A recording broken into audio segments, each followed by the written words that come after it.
For over a decade, the Calusa Country Club golf course has been abandoned. After Hurricanes Wilma and Katrina battered the area in the early 2000s, the club's landowners, led by Facundo Bacardi, never repaired the damages to the property, allowing for an untampered wildlife sanctuary to flourish on the course. Since, ringlot homeowners that surround the course fought to keep it that way. But in 2011, Bacardi offered residents $50,000 per home to approve a gated community being built in the golf course's place. He needed the votes of 75% of ringlot households to waive the covenant that required the course to remain in Calusa until 2067. And in his first attempt, Bacardi failed. Everybody was thrilled. Everybody thought this was it. It was over. We were successful. Our community's protected. Nothing will be built. The covenant will be enforced. Little did residents realize at the time that the fight had just begun. Last October, Bacardi and real estate company GL Homes upped their efforts dramatically. According to Prieto, ringlot homeowners were now being offered an additional 50 feet of land or as much as $300,000 on the condition that they sign a non-disclosure agreement. Not surprisingly, the more enticing offer worked.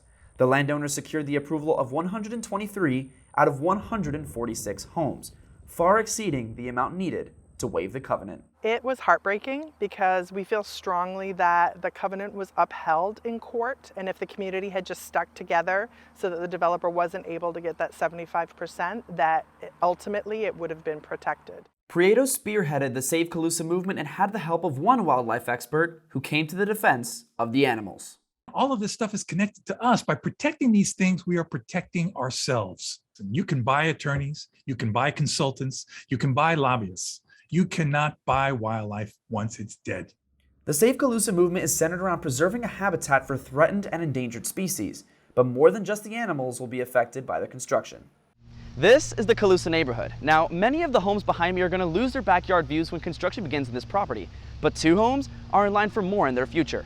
9800 and 9810 East Calusa Club Drive are going to get knocked down in order to build a gated entrance for the new neighborhood.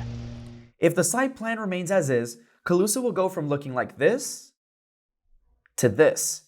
Even though the land is currently zoned to allow only 33 homes, the County Commission approved the landowners' proposal of 550 homes in a 10-2 vote. For GL Homes, the chance to build in Calusa is too good to pass up.